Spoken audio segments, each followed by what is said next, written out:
19:52 arrancamos en otro bloque más de la Resistencia. Comentanos, Horacio, con qué continuamos. Esta semana quería compartir con todos ustedes y con la querida audiencia un tema muy particular que me ha llamado la atención a partir de una encuesta que se despliega dentro de lo que es el portal de Gallup, que fue publicada a principios de este año y que creo que es necesario tomar conciencia al respecto. Esto es así porque el porcentaje de adultos estadounidenses, que es donde se realiza este campo de estudios, que se identifican a sí mismos como algo distinto a ser heterosexuales, ha aumentado en un 7,1%, es decir, el doble del porcentaje del año 2012. ¿Qué significa, traducido en términos mucho más simples? Que cuando Gallup realiza por primera vez esta medición estadística, había un número X de personas que se percibían de algún tipo de género, como ahora se han puesto de moda dadas las agendas culturales. Este número ha crecido más de un 7% en tan solo una década. Casi el 21% de la generación Z, es decir, entiéndase jóvenes que han nacido entre 1997 y 2003, se identifican actualmente como alguna expresión de lo que es la identidad LGBT. En comparación con lo que fue el famoso fenómeno de los baby boomers, el porcentaje de estadounidenses que se identifican como transgéneros se ha multiplicado por 20. Esto lo tomo del dato particular que lo extraigo de The New York Times. Muchos medios informaron sobre este notable desarrollo, la forma exponencial en la que están creciendo estas nuevas identidades en torno a lo que es la intimidad sexual, que de manera pública constituyen el quién soy para las nuevas generaciones. El tenor de los comentarios que se ven en los medios corporativos y que no se ve solo en Estados Unidos, sino que se está trasladando tanto a Europa como a América Latina, ha ido completamente en favor de lo que es este activismo LGBT. Los medios corporativos son parte necesaria de este activismo LGBT. En verdad, todo lo que son las corporaciones de información que se pueden ver al día de hoy, desde CNN hasta C5N, pasando por todos los arcos habidos y por haber, desde La Nación hasta The New York Times, todos los medios han alimentado agresivamente la moda trans durante los últimos años, en el sentido de trascender la propia identidad.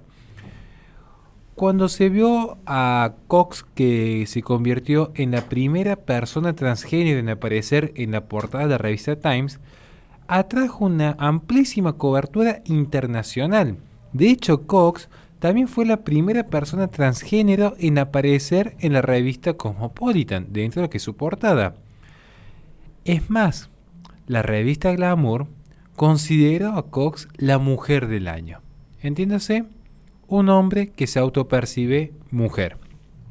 Estamos viendo, insisto, la revista Times, la revista Cosmopolitan, la revista Glamour, de las revistas más importantes de la historia de la farándula y de la moda en las últimas décadas, se han hecho gala de esta moda trans.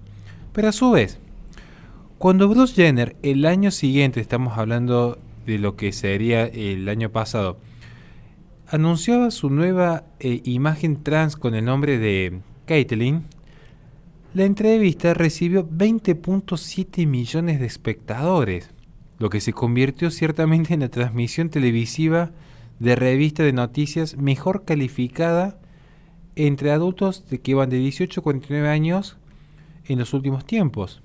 Jenner apareció en la portada incluso de Vanity Fair, una de las revistas más prestigiosas del mundo occidental dentro de lo que es la moda. Ganó el premio Social Media Queen en los Teen Choice Awards y fue nombrada una de las 25 mujeres del año de Glamour, y la revista la llamó la campeona trans. Vamos a hablar nuevamente, un hombre que se autopercibe mujer. En poco tiempo, toda la profesión periodística impulsó esta ideología trans. En marzo del año 2017, las agencias públicas de noticias han decidido cambiar el estilo de redacción para adoptar incluso pronombres inclusivos, lo que aquí podríamos llamar lenguaje inclusivo, Allá en Estados Unidos se llamaría géneros neutros. La idea es siempre desligar este factor biológico natural de la identidad de las personas.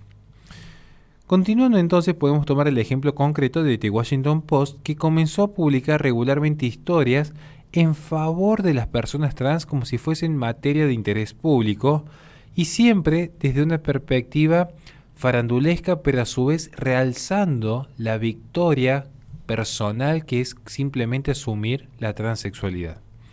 En 2014, Guapo, un medio que ha publicado aproximadamente 1160 artículos y opiniones, han recibido todas estas la principal tesis en torno a lo que es el orgullo del ser transgénero. Se han publicado aproximadamente 600 artículos y opiniones sobre, para que vean el detalle, los nativos americanos que incluso se arrojan la posibilidad de ser transexuales, generando una profundización en lo que es la ideología de la interseccionalidad.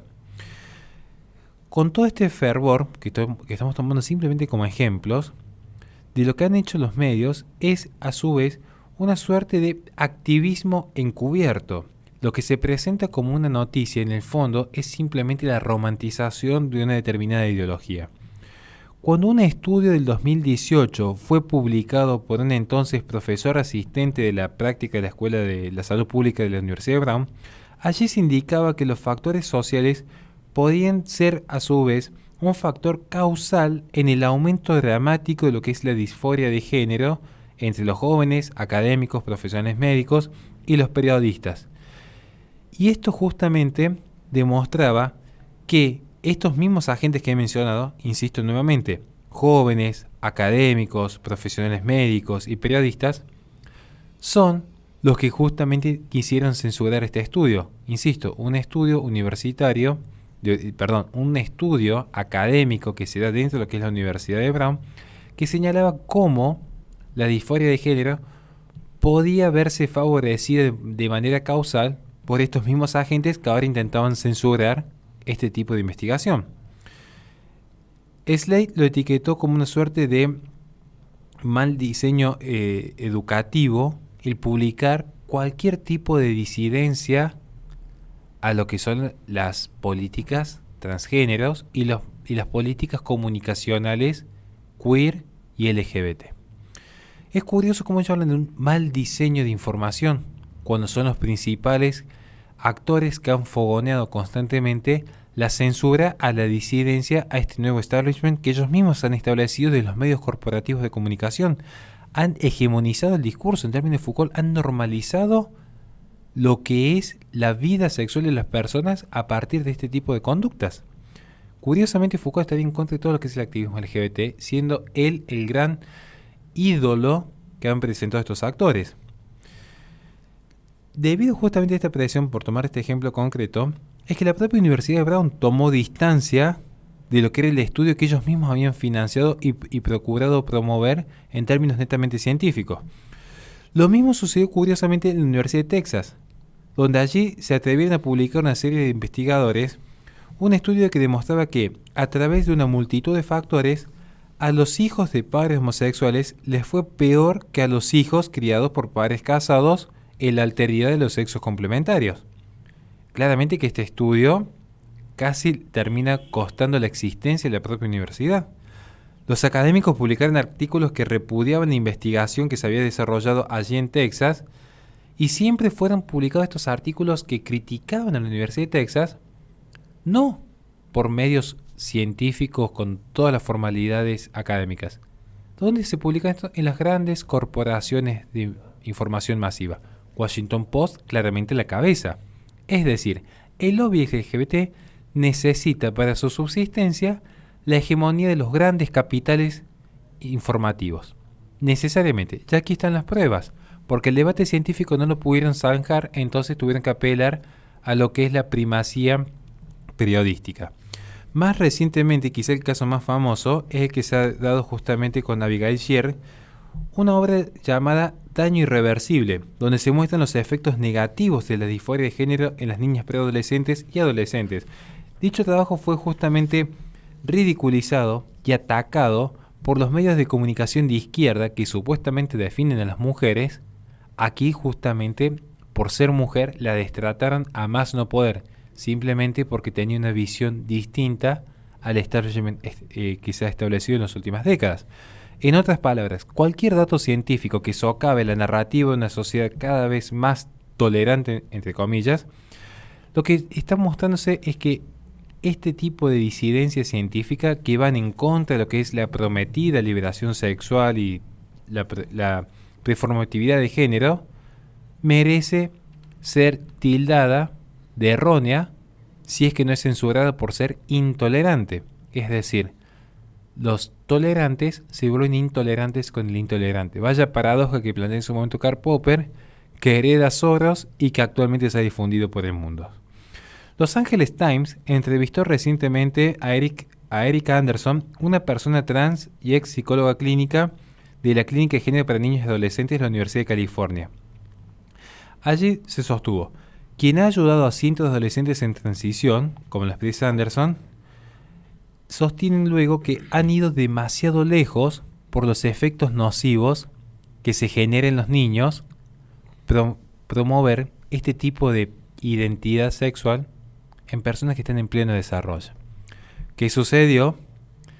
Que en ese mismo año Anderson ya fue separada de su actividad como psicóloga en dicha institución y silenciada por todos los medios.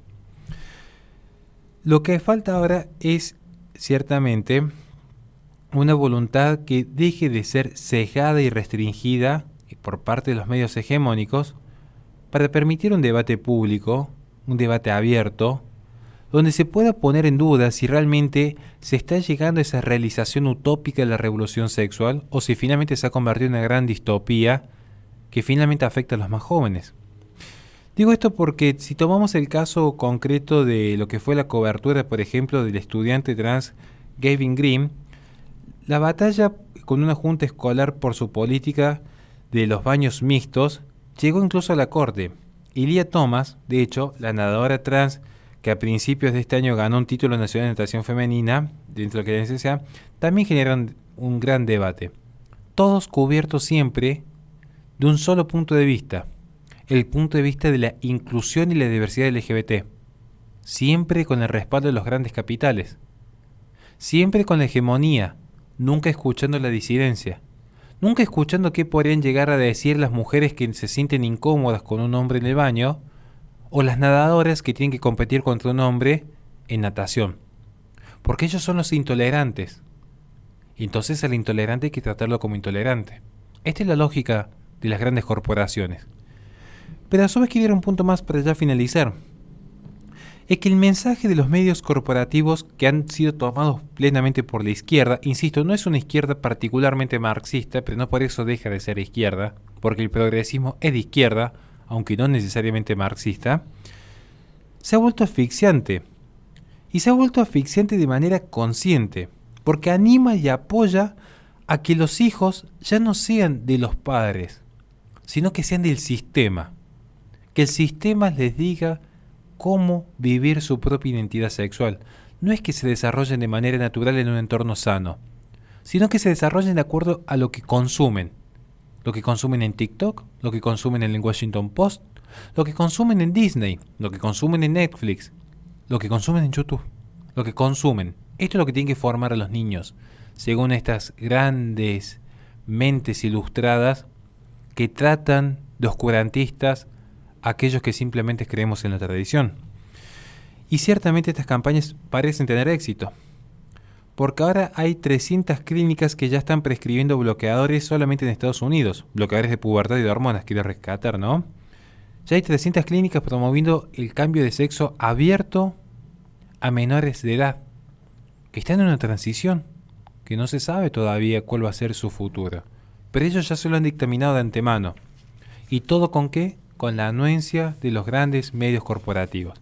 Entonces, como conclusión y cierro, si uno empieza a observar cómo funciona la industria de la cirugía de reasignación de sexos, si uno empieza a observar cómo funcionan ciertos mercados como los del turismo o los consumos masivos en ciertas redes sociales, si uno empieza a observar cómo funcionan las lógicas materialistas de la persona totalmente atomizada, quebrando sus vínculos con los cuerpos intermedios de la familia, los cuerpos intermedios como la iglesia, si uno empieza a observar cuánto le genera de ganancias a empresas como Instagram o YouTube el lobby LGBT, cuánto apoyo político reciben los demócratas o los progresistas en América Latina, si uno empieza a ver de repente cuánto se beneficia Coca-Cola, Disney, Netflix, quizás se empiece a entender un poco por dónde van los hilos.